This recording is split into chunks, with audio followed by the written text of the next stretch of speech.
ప్రభునందు అత్యంత ప్రియమైన సహోదరి సహోదరులకు యేసుక్రీస్తు శక్తి కలిగిన నామంలో మీ అందరికీ శుభాభివందనాలు తెలియపరుస్తూ ఉన్నాను.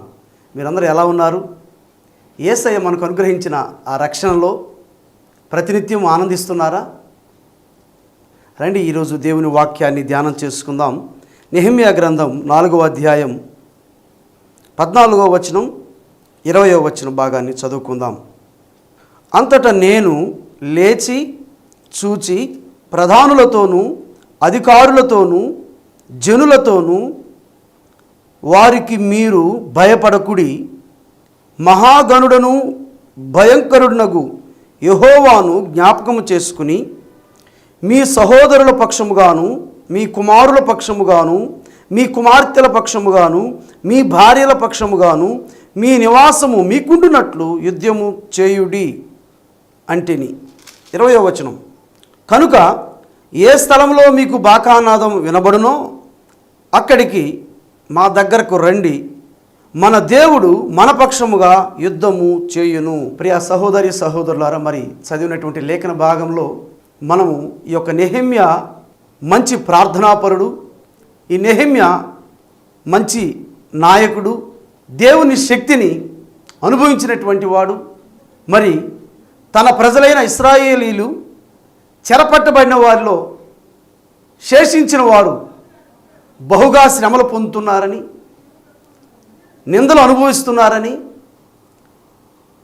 పడిపోయినటువంటి ప్రాకారాలను బట్టి కాల్చబడిన మండపాలను గురించి మరి ఆ విషయాలన్నీ తెలుసుకొని విని మరి నెహెమ్యా ఎంతగానో కూర్చుని ఏడ్చి రోదించి కన్నీరు కార్చి ఉపవాసం ఉండి సర్వశక్తిమంతైన దేవునికి ప్రార్థించి మొరపెట్టి దేవుని కరుణాహస్తం ద్వారా మరి తిరిగి ఆ ప్రాకారంలో కట్టడానికి, ఆ గోడలు కట్టడానికి పూనుకున్నట్లుగా మనం చూస్తూ ఉన్నాం. మరి గమనించిన ప్రియ సహోదరి సహోదరులారా, ఎప్పుడైతే దేవుని ఆ యొక్క ప్రాకారములు, ఆ కాల్చబడినటువంటి మంటపాలు కట్టాలని పూనుకున్నాడో, దేవుని సహాయం తీసుకున్నాడు, దేవుని పని చేయాలని పూనుకున్నప్పుడు వెంటనే వ్యతిరేకమైన శక్తులు లేదా దేవుని పనిని చెడగొట్టడానికి లేదా అడ్డుకోవడానికి రెండంతల ప్రయత్నాలు, వ్యతిరేక శక్తులు, ఆటంకాలు వస్తూ ఉంటాయి. మరి నెహెమ్యా 4వ అధ్యాయంలో 14వ వచనంలో మాట్లాడుతున్నాడు. అంతటా నేను లేచి చూచి ప్రధానులతోనూ అధికారులతోనూ జనులతోనూ మాట్లాడుతూ ఉన్నాడు. వారికి మీరు భయపడకుడి. దేవునికి స్తోత్రం. ప్రియ సహోదరి సహోదరులారా, మీ కుటుంబాలను, మీ బిడ్డలను, మీ యొక్క ఇళ్లను, ఆత్మీయ జీవితాలను పాడు చేయాలని, గలిబిలి చేయాలని, ఆటంకపరచాలని, మీ పనులు చెడగొట్టాలని, మీ బిడ్డల భవిష్యత్తును నాశనం చేయాలని, కుటుంబాలని గలిబిలి చేయాలని సైతానుడు అనేకమైన పన్నాగాలు వేస్తున్నాడేమో. వాటికన్నిటికీ మీరు భయపడవద్దు. దేవుడు మన పక్షంగా ఉండి సహాయం చేస్తాడు. 20వ వచనంలో చూడండి. గనుక ఏ స్థలంలో మీకు బాకానాదం వినబడునో అక్కడికి మా దగ్గరకు రండి, మన దేవుడు మన పక్షముగా యుద్ధము చేయును. దేవునికి స్తోత్రం. అందరూ కలిసి చెప్దాం, మన దేవుడు మన పక్షముగా యుద్ధము చేయును. మరలా చెప్దాం, మన దేవుడు మన పక్షముగా యుద్ధము చేయును. దేవునికి స్తోత్రం. దేవుని పని, పడిపోయిన గోడలు, కాల్చబడినటువంటి మండపాలు కట్టడానికి పూనుకున్నప్పుడు, దేవుని పని చేయడానికి పూనుకున్నప్పుడు సైతానుడు ఇంకా మాస్టర్ ప్లాన్ వేసి దేవుని కార్యాలు అడ్డుకోవడానికి, చెడగొట్టడానికి వాడు అహర్నిశలు పనిచేస్తూ ఉన్నాడు. అందుకే నెహెమ్యా అంటున్నాడు, అధికారులతో, ప్రధానులతో, జనులందరితో అంటున్నాడు, వారికి మీరు భయపడవద్దు అంటూ ఉన్నాడు. ప్రభు ఇదిన నీతో కూడా మాట్లాడుతూ ఉన్నాడు.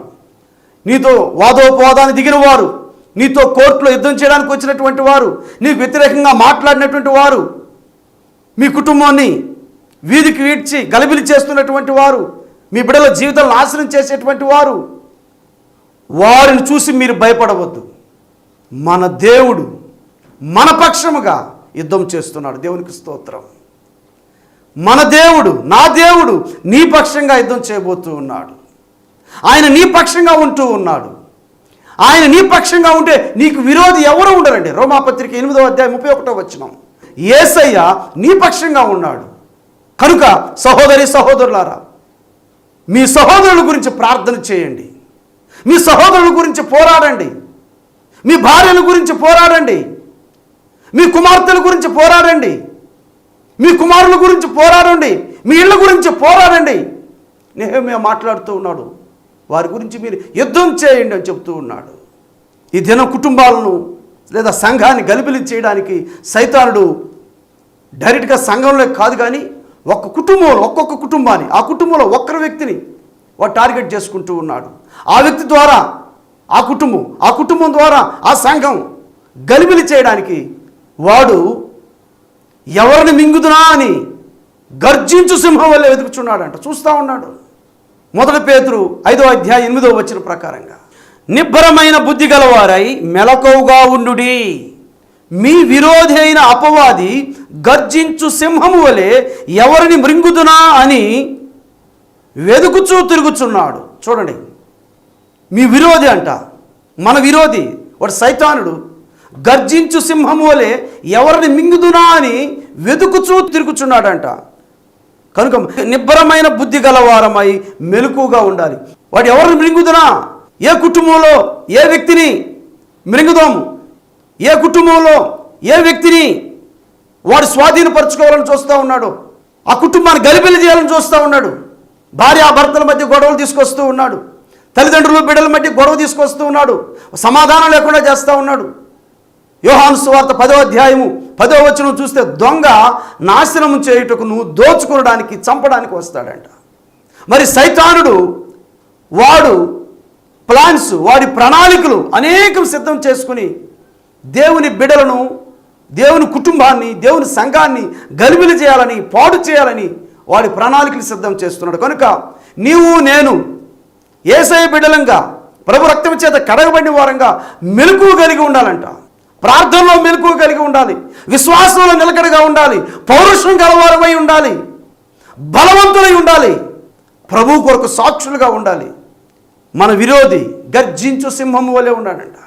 కుటుంబాల్లో పిల్లలు తల్లిదండ్రుల మాట వినకపోవడం, వాళ్ళ ఇష్టానుసారంగా జీవించడం, తల్లిదండ్రులు వారి బాధ్యతలు విస్మరించి ఇష్టానుసారంగా జీవించడం, భర్త తన బాధ్యతలు విడిచిపెట్టి ఇష్టానుసారంగా తిరగడం, భార్య ఆమె బాధ్యతలు విడిచిపెట్టి తమకు ఇష్టం వచ్చినట్లు నడుచుకోవడం.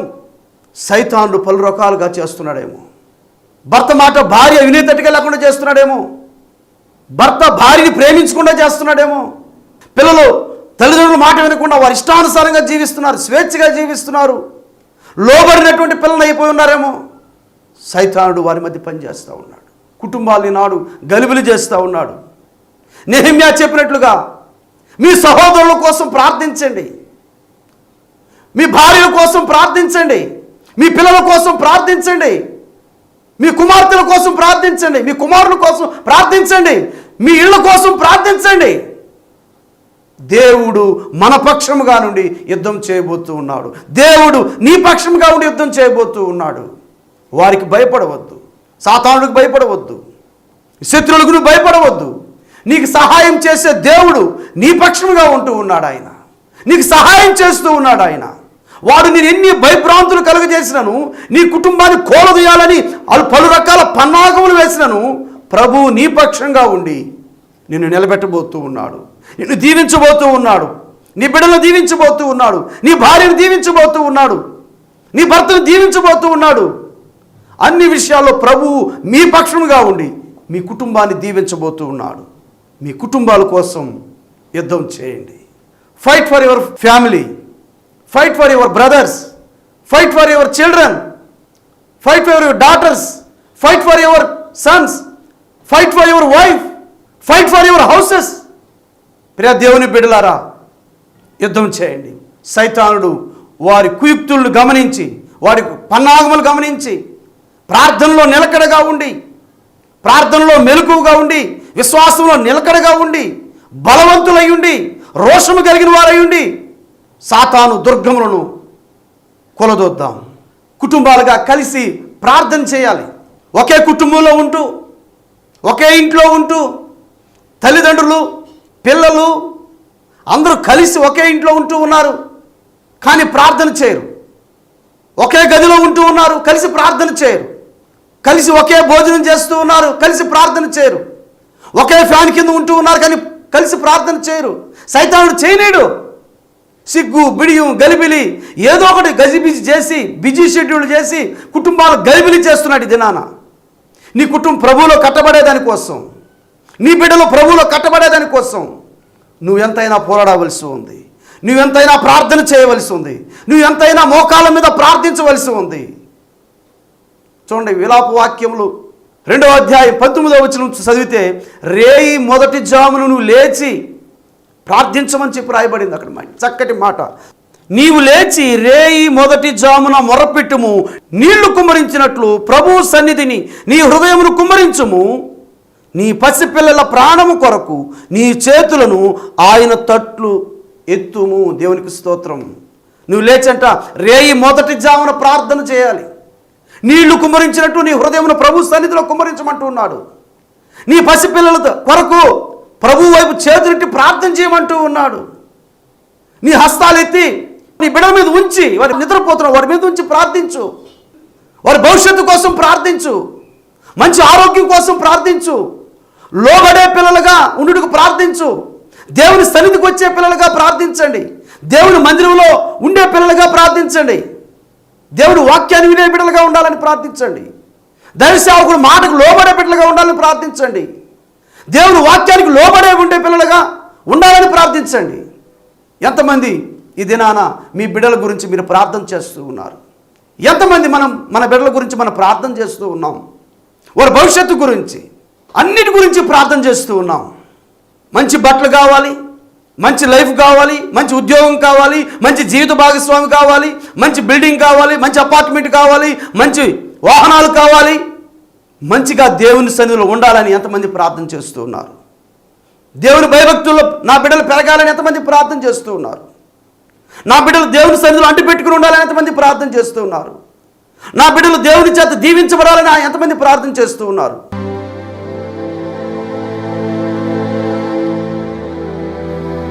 రండి, ప్రార్థన చేసుకుందాం. మీకోసం, మీ పిల్లల కోసం, మీ కుటుంబాల కోసం దేవుళ్ళో కట్టబడినట్లు ప్రార్థన చేస్తాను. మరి రండి, టీవీ ముందు కూర్చునండి, కళ్ళు మూసుకొని తలలో ఉంచి ప్రార్థనలో ఏకీభవించండి. అలాగనే ఎవరైతే జబ్బులతో బాధపడుతున్నారో, ఎక్కడైతే జబ్బు వ్యాధి ఉందో మీ కుడి హస్తాన్ని స్థలంలో పెట్టండి. మీ అందరి గురించి నేను ప్రార్థన చేయబోతున్నాను. కళ్ళు మూసుకునండి. మహాపరిశుద్ధుడా, కృపా కనికరము గల మా తండ్రి, జీవాధిపతి, మీకు వందనాలు, స్తోత్రాలు. యేసు క్రీస్తు శక్తి కలిగిన నామంలో ఇదిగో ప్రభువా, ఆత్మీయ ఆహారం టీవీ వీక్షకులందరినీ దీవించి ఆశీర్వదిస్తూ ఉన్నాను. ప్రభువా, మా కుటుంబాల కోసం మేము యుద్ధం చేసేవారిగా ఉండడానికి సహాయం చేయండి. మా బిడ్డల కోసం మేము యుద్ధం చేసేవారిగా చేయండి. మా కుమారుల కోసం మేము యుద్ధం చేసేవారిగా చేయండి. మా కుమార్తెల కోసం యుద్ధం చేసేవారిగా చేయండి. మా సహోదరుల కోసం మేము యుద్ధం చేసేవారిగా చేయండి. ప్రభువా, వారిని చూసి మేము భయపడక ముందుకు కొనసాగునట్లు సహాయం చేయండి. మా కుటుంబాలను, మా బిడ్డలను మీరు కట్టమని వేడుకుంటున్నాం. ఇదిగో ప్రభువా, ఈ ప్రార్థనలో ఏకీభవించిన కుటుంబాలను జ్ఞాపకం చేసుకోండి. భార్యాభర్తలు మీరు జ్ఞాపకం చేసుకోండి. వారు ఒకరికొకరు లోబడకుండా ఉన్నారు, ఒకరినొకరు ప్రేమించుకోకుండా ఉంటూ ఉన్నారు. సైతాను వారిని స్వాధీనపరుచుకొని సైతాను వారి కుటుంబాలు గలిబిలి చేస్తూ ఉన్నారు. తల్లిదండ్రులు, బిడ్డలు వారు నాయన ఒకరినొకరు ఇదిగో తండ్రి లోబడినటువంటి బిడ్డలు అయిపోయి ఉన్నారు. ఆ బిడ్డలు తల్లిదండ్రులకు లోబడే వారిగా చేయండి ప్రభువా.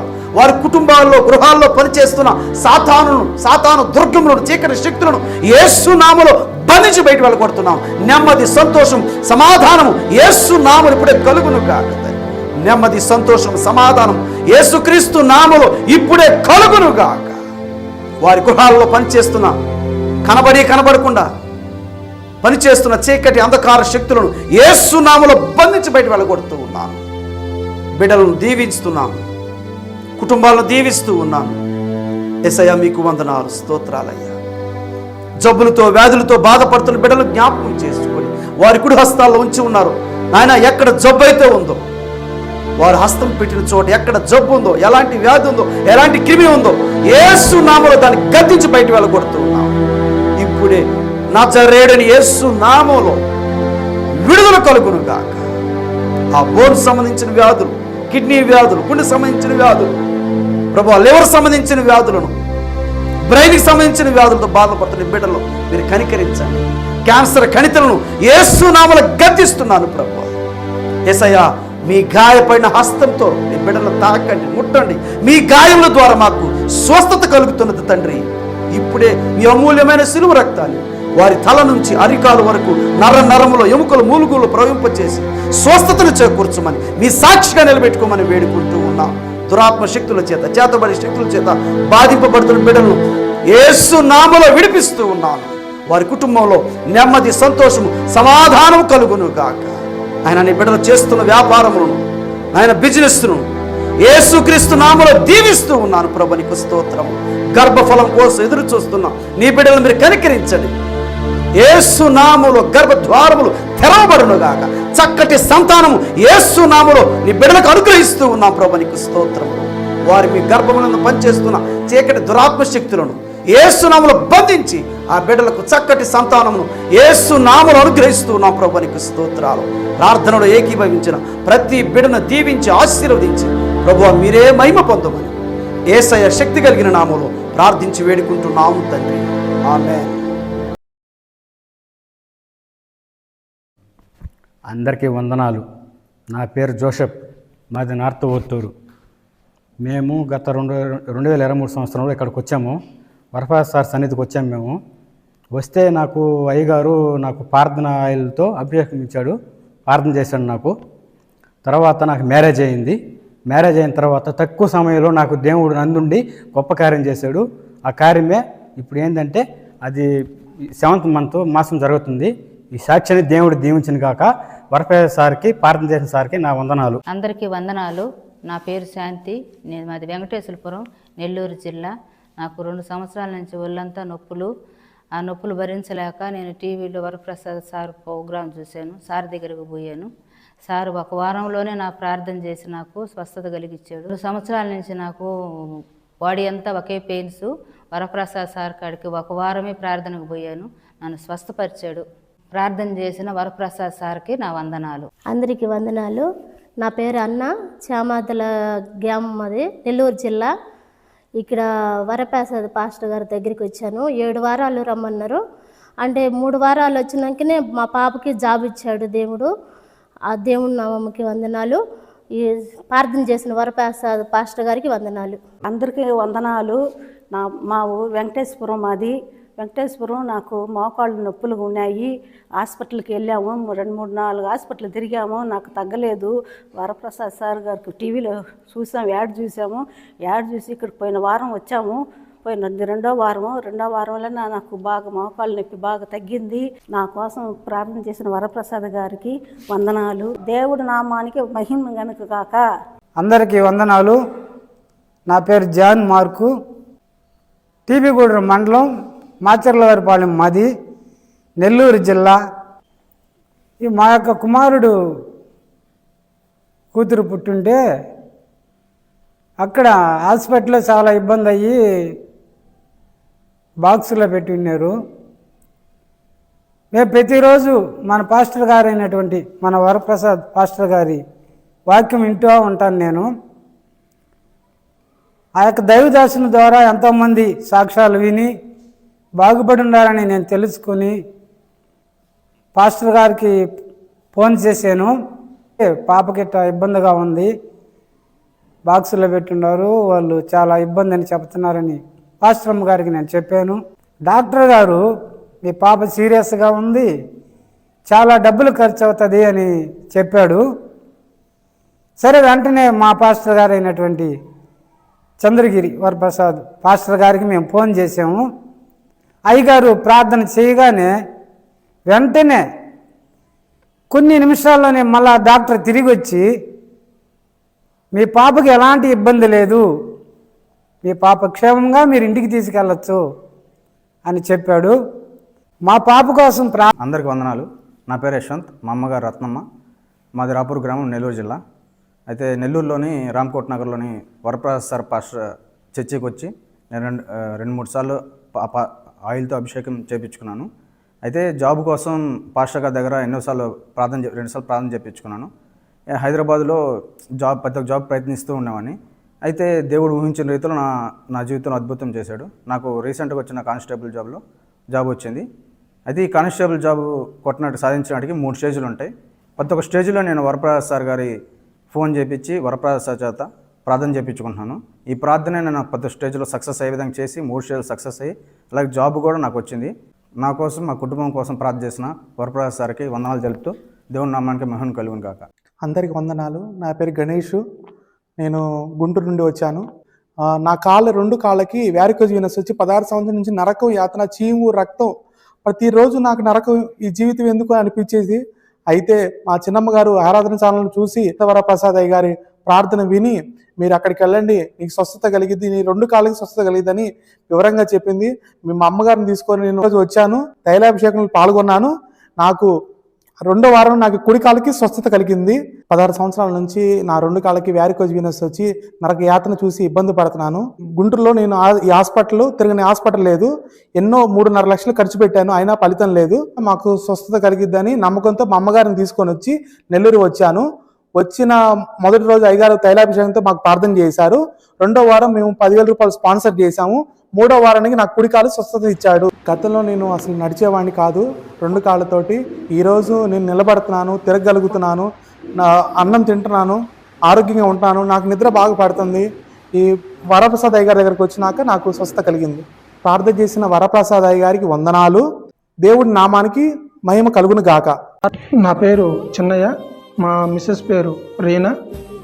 నేను అనారోగ్యంతో బాధపడుతూ డిసెంబర్ నెలలో వరప్రసాద్ అయ్య గారి నెల్లూరుకి పాసం మందిరానికి వెళ్ళాను. అక్కడ మందిరంలో వరప్రసాద్ అయ్య గారు అభిషేకం ప్రార్థన చేశారు. ఆ రోజు నా పరిస్థితి ఎలా ఉందంటే, ఎప్పుడు చనిపోతానో తెలియని పరిస్థితిలో నా ఫ్యామిలీ మొత్తం ఇబ్బంది పడుతూ ఆందోళనలో ఉన్నాను. నాకు చిన్న పిల్లలు 2 ఉన్నారు, పాప బాబు. ప్రభువా, నేను మోకరిల్లు ప్రార్థన చేసుకుంది, నా బిడ్డల కోసమైనా నన్ను బ్రతికించు, నా బిడ్డలో ఒక ప్రయోజనం చేసేంత వరకు నా ఊపిరి ఆగిపోకుండా నాకు సహాయం దయచేయమని అడిగినాను. పాప వరప్రసాద్ అయ్య గారు ప్రేయర్ ఆయిల్ తోటి ప్రార్థన చేసి నీకేం కాదని చెప్పన్నాడు. నేను చేస్తున్న ఉద్యోగానికి కూడా మానేసి ఇంటి దగ్గరే ఉండి అసలు కుటుంబ పోషణ ఎలా అనే పరిస్థితికి కూడా వెళ్ళిపోయాను. నా కుటుంబం పూర్తిగా అస్తవ్యస్తంగా, నేను, నా భార్య, పిల్లలు ఒక దిక్కడ, నేను ఒక దిక్కడే, మా ఇంటి దగ్గర నేనుండి మా రక్త సంబంధికులు మా అన్నలు వాళ్ళు చూసుకున్నారు. నా పిల్లల్ని, నా భార్యని వాళ్ళ తల్లిదండ్రులు వాళ్ళ దగ్గర పెట్టుకొని చూసుకున్నారు. ఇప్పుడు చనిపోతాననే ఇదిలో తీవ్ర ఆందోళనలో ఉన్న నన్ను దేవుడు కృప వల్ల దేవుడు నన్ను దీవించి నన్ను ఈరోజు మళ్ళా మంచి మనిషిగా బ్రతికున్నాను. నేను ఈరోజు బ్రతికి ఉన్నాను అంటే దేవుడి కృప వల్ల బ్రతికాను. ఈరోజు నేను బ్రతికున్నాను అంటే దేవుని కృప, దేవుడిచ్చిన ఆయుష్, వరప్రసాద్ అయ్య గారి ప్రార్థన నన్ను బ్రతికించింది. నా కోసం ప్రార్థన చేసిన వరప్రసాద్ అయ్య గారికి వందనాలు. దేవుడు నామమునకు మహిమ కలుగును గాక. అందరికీ వందనాలు. నా పేరు వాణి, మా బాబు పేరు వర్షిత్, బీటెక్ చదువుతున్నాడు. మేము నిడుగుంటిపాలెం, వెంకటాచలం మండలం, నెల్లూరు జిల్లా నుంచి వచ్చాం. మా బాబుకి విజయవాడ కాలేజీకి వెళ్ళినప్పుడు అక్కడ దురాత్మ మా బాబు ఇంట్లోకి వచ్చింది. బాగా ఇబ్బంది పడుతూ ఉన్నాం. ఇంటికి వచ్చిన తర్వాత జ్వరము, వామిటింగ్స్, అన్నం తినకుండా ఏదో తెలియని భాష మాట్లాడుతూ మమ్మల్ని గందరగోళంగా అరుస్తూ చాలా బాధపడుతున్నాడు. బాబుని చూసి మేము అసలు అన్నం కూడా తినేవాళ్ళం కాదు. మేమందరమే ఏం చేయాలి ప్రభు మాకు అర్థం కావట్లేనప్పుడు మళ్ళీ వరప్రసాద్ పాస్టర్ గారికి ఫోన్ చేశాము. సారు ఖచ్చితంగా మా ఇంటికి వచ్చాడు. మా ఇంటికి వచ్చి మా బాబు మా పరిస్థితి చూసి ప్రార్థన చేశారు ప్రేయర్ ఆయిల్తో. మా బాబు అయితే పాపం మాలో లేకుండా బాగా దురాత్మ చేత పీడించబడుతూ బాగా దిగులు పడిపోతూ ఉన్నాడు. గొప్ప అద్భుతంగా రీతిగా దేవుడు సార్ పాస్టర్ గారు ప్రేయర్ చేస్తాను వెంటనే ఒక గొప్ప విడుదల వచ్చింది. సార్ గారు చర్చికి 7 వారాలు రాండమ్మా, ఇంకా గొప్ప విడుదల వస్తుంది అన్నారు. కానీ వచ్చిన మొదటి వారంలోనే ఒక గొప్ప అద్భుతం మాకు చేశాడు దేవుడు. అంత గొప్ప దేవునికి అంత మహిమ కలుగును గాక. ఇది మా కొరకు ప్రార్థించిన చంద్రగిరి వరప్రసాద్ పాస్టర్ గారికి వందనాలు, పాస్టర్ అమ్మ గారికి వందనాలు. దేవునికే మహిమ కలుగును గాక. జీవేరపాడు, నెల్లూరు, వెంకటాచలం మండలం. నా పేరు రాధమ్మ. మొలలో 4 సంవత్సరాల నుంచి ఈ చేతబళ్ళు ఇవన్నీ నేను బాధపడుతున్నాను. సంవత్సరం నుంచి నాకు చేతబళ్ళు చేయించినారు, కానీ ఏ జబ్బని చెప్పటం లేదు. నన్ను విరోచనాల కింద పెట్టేసి నాకు నోటికి అన్నం లేకుండా నోరుతో కూడా పొంగిపోయి ఇదే అయిపోయింది నాకు. తర్వాత ఏడికి చర్చికి నాకు తెలియదు, టీవీలో చూసినాను. టీవీలో చూసిన తర్వాత మా వదిన గారు తీసుకొని వచ్చింది ఏడికి వచ్చేటప్పుడు కూడా నాకు ఏమి అర్థం కావడం లేదు, నాకేం అర్థం కాలేదు. ఏడుకు వచ్చిన తర్వాత కూడా ఏడుపు ఒకటే తెలుస్తుంది కానీ నాకేం అర్థం కావడం లేదు. నా ఒంటి నిండా తాయితులు, నా మెళ్ళో తాయితులు, నా మల్లో తాయితులు, అన్నీ తాయితులు. ఇక్కడికి వచ్చాను. ఏడుకు వచ్చిన తర్వాత పాస్టర్ గారు వచ్చి ప్రార్థన చేస్తానమ్మా ఇవన్నీ తీసి పడేసిరాపో అని అన్నాడు. తీసి పడేస్తుండేటప్పుడు కూడా నాకు ఏడుపు వస్తుంది. మా వదిన గారు నేను ఉండాను, పాస్టర్ గారు ఉండాను, నీకేం భయం లేదని చెప్పి తీసేసిన తర్వాత తీసేసి ఏడ్చుకుంటా కూడా తీసేసి అన్నీ పడేసినాను. ఇక్కడికి వచ్చిన తర్వాత నాకు బాగుంది, నాకు లేచి కూడా తిరగలుస్తున్నాను, ఇదిగా అన్నం తింటున్నాను. ఒక్కసారి తినేది కాకుండా 4-5 సార్లు ఎన్నిసార్లు ఆకలేస్తుంది అన్నిసార్లు నేను తింటున్నాను. దేవుడు నాకు వరప్రసాద్ గారు ప్రార్థన చూసి టీవీలో చూసి నేను ఇక్కడికి రాగలిచినాను. నన్ను స్వస్థపరిచాడు. దేవుడి నామానికి మహిమ కలుగును గాక. నా పేరు రమ, మా ఆయన పేరు ఆదాము. అయితే మాది కావలి, మాకు పెళ్ళి అయ్యి 9 సంవత్సరాలు అవుతుంది. అయితే పిల్లలు లేరు. అయితే నేను టీవీలో వరప్రసాదయ్య గారు వాక్యం వింటూ ఉంటాను, చూస్తూ ఉంటాను. అయితే ఆ వరప్రసాదయ్య గారు కావలికి వాక్యం చెప్తున్నాడు అని తెలిసి చర్చికి వెళ్ళాను. ప్రేయర్ ఆయిలేసి ప్రేయర్ చేశాడు. ఇంకా ఆ రోజే నాకు గర్భఫలం అందింది. ఇంకా ఆ నెలలోనే నిలబడిపోయింది. మరుసటి నెలలో నిలబడిపోయింది. 1 నెలలోనే నిలబడిపోయింది. నా గురించి ప్రార్థన చేసిన వరప్రసాదయ్య గారికి వందనాలు. 2 బాబులు దేవుడు నాకు ఇచ్చాడు. ప్రార్థించిన వరప్రసాదయ్య గారికి వందనాలు. దేవుడి నామానికి మహిమ కలుగును గాక. అందరికీ వందనాలు. నా పేరు ప్రియాంక, నా భర్త పేరు బాలు, మాది నెల్లూరు. మాకు పెళ్ళై 3 సంవత్సరాలైనా పిల్లలు లేరు. మేము చర్చికి వెళ్ళిన తర్వాత పాస్టర్ గారు మా గురించి ప్రార్థించేవాళ్ళు. పోయిన మే నెలలో మీటింగ్స్ జరిగాయి. ఆ మీటింగ్స్లో మేము కానుక రూపంలో ఇచ్చాము. తర్వాత మీటింగ్స్లో పనులన్నింటిలో మేము పాల్గొన్నాము మా కుటుంబం. తర్వాత దేవుడు మాకు ఒక దర్శనాన్ని చూపించాడు. జూన్ నెలలో మాకు దేవుడు ఏదో పాస్టర్ గారి ద్వారా పేపర్స్ ఇస్తున్నట్టుగా దర్శనాన్ని చూపించారు. ఆ దర్శనాన్ని నేను పాస్టర్ గారికి తెలియజేస్తే మీకు మగపిల్లాడు పుడతాడు, దేవుడు పిల్లలు ఇస్తున్నట్టుగా మీకు దర్శనాన్ని ఇచ్చాడు అని చెప్పారు. అప్పుడు పాస్టర్ గారు చెప్పిన 1 వారం తర్వాత నాకు గర్భం నిలబడింది. ఇప్పుడు నాకు మగపిల్లాడు. దేవుడి చిన్న సాక్ష్యాన్ని దీవించును గాక. మా గురించి ప్రార్థించిన పాస్టర్ గారికి, పాస్టర్ అమ్మకి నా వందనాలు. దేవుని నామానికి మహిమ కలుగును గాక. అందరికీ వందనాలు. నా పేరు దివ్య, మాది బిట్రగుంట. దేవుడు మొదటిగా నాకు పాపనిచ్చాడు. సెకండ్ టైము బాబు కోసం నేను వరప్రసాదయ్య పాస్టర్ దగ్గరికి వచ్చాను. పాస్టర్ గారు ప్రేయర్ ఆయిల్తో నాకు ప్రార్థన చేశాడు. అయ్యగారు ప్రార్థించిన తర్వాత నాకు దేవుడు చక్కటి కుమారుని అనుగ్రహించాడు. ప్రార్థించిన వరప్రసాదయ్య గారికి నా నిండు వందనాలు. దేవుడి నామానికి మహిమ కలుగును గాక. ఆదివారం ఆరాధనకు మీ అందరినీ ప్రేమతో ఆహ్వానిస్తున్నాం. ప్రతి ఆదివారం ఆరాధన ఉదయం 10 గంటలకు జరుగును. మా address Ramakoti Nagar centre, Podalakur road, Kothuru, Nellore, Andhra Pradesh. అభిషేక ఆశీర్వాద ఆరాధన ప్రతి నెల మొదటి శనివారం కావల్లో క్రిస్టియన్ పేట 1వ వీధిలో ఉన్న క్రిస్టియన్ రీసోర్స్ సెంటర్లో జరుగును. అభిషేక ఆశీర్వాద ఆరాధన ప్రతి నెల 2వ శనివారం నెల్లూరులో గాస్పల్ ఏజీ చర్చిలో ఉదయం 10 గంటలకు జరుగును. దైవజనులు చంద్రగిరి వరప్రసాద్ గారు ప్రత్యేకంగా ప్రేయర్ ఆయిల్తో అందరినీ అభిషేకించి ప్రార్థించెదరు.